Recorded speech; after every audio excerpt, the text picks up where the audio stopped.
Doctor سے علاج نہ کرانا کیا توکل کے خلاف ہے؟ میں نے آپ کے بیان میں سنا تھا کہ اسباب اختیار کیے بغیر اللہ پہ توکل کرنا بدعت کی ایک قسم ہے۔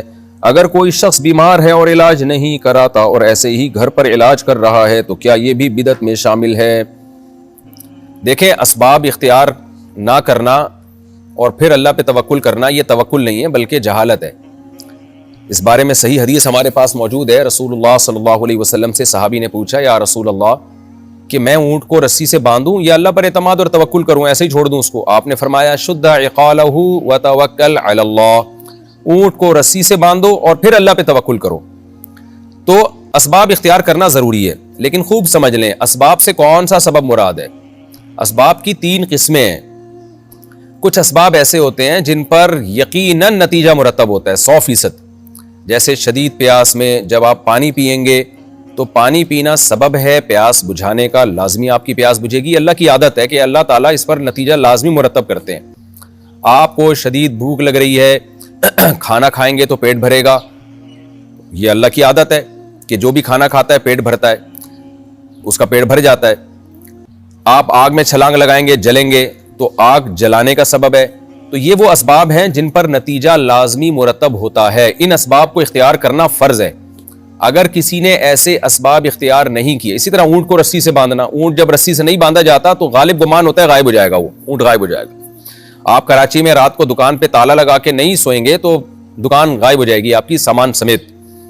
تو اسی طرح جو مشہور لوگ ہوتے ہیں، جب بھی ملک کی حالات خراب ہوتے ہیں ان کو ہدف بنایا جاتا ہے، وہ اگر گارڈ نہیں رکھیں گے، حفاظت کا انتظام نہیں کریں گے، اس بات کا پورا امکان ہے کہ ان کو گناہ ملے گا، کیونکہ یہ وہ اسباب ہیں جن پر نتیجہ عام طور پہ مرتب ہوتا ہے۔ لہذا علماء کہتے ہیں کہ اگر کوئی شخص بھوکا تھا اور اس نے کھانے پینے کا انتظام نہیں کیا اور اس نے یہ کہا کہ میں اللہ پہ توکل کرتا ہوں، اللہ کھلائے گا، میں خود روٹی کمانے کی فکر نہیں کرتا، اور اسی بھوک سے وہ مر گیا تو خودکشی کا گناہ ہوگا، توکل کا ثواب نہیں ملے گا اس کو۔ اللہ کہے گا کہ میں تو تجھے پتا ہے کہ میں روٹی کے بغیر پیٹ ہی نہیں بھرتا، تو روٹی کیوں نہیں کمائی تو نے، اسباب کیوں نہیں اختیار کیے؟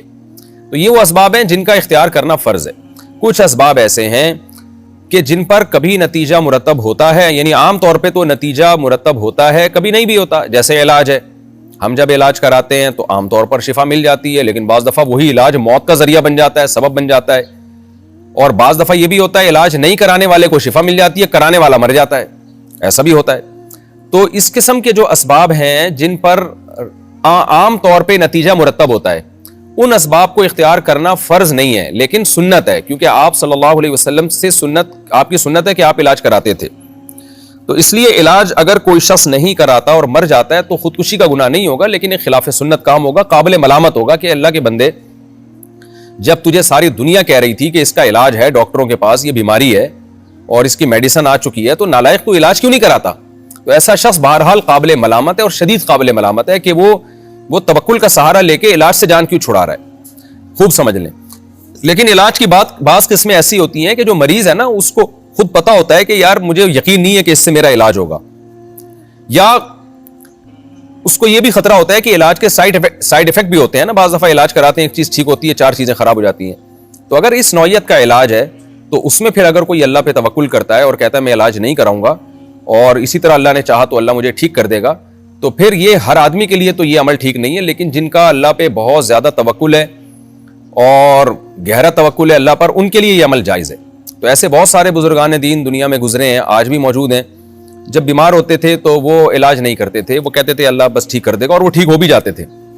ایسے ہمارے اکابر بھی گزرے ہیں کہ لمبے عرصے تک بستر پہ پڑے رہے، لوگوں نے بہت کوشش کی ان کا علاج کیا جائے، انہوں نے کہا نہیں بھائی اللہ ٹھیک کرے گا، اور وہ طویل عرصے کے بعد اس بیماری سے نکلے اور ایسا ٹھیک ہوئے کہ پھر جلدی بیمار بھی نہیں ہوتے وہ۔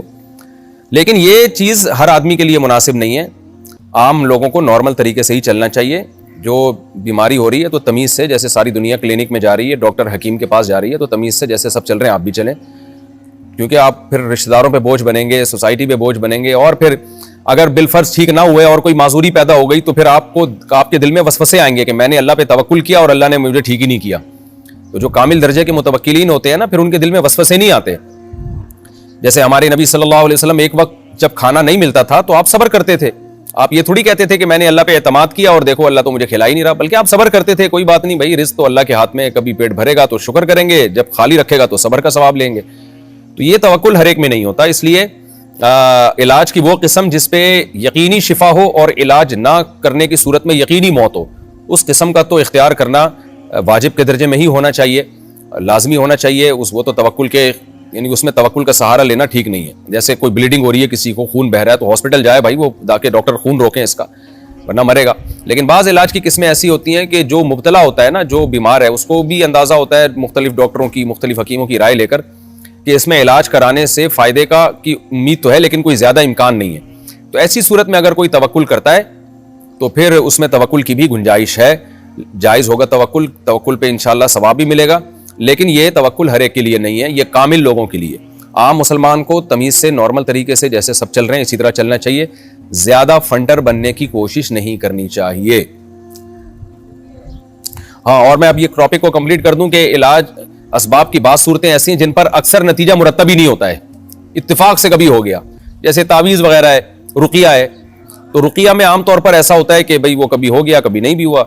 تو یہ والی قسم اگر کوئی اختیار نہ بھی کرے تو بھی کوئی حرج نہیں ہے، اس میں توکل کرنے پر ثواب ملے گا.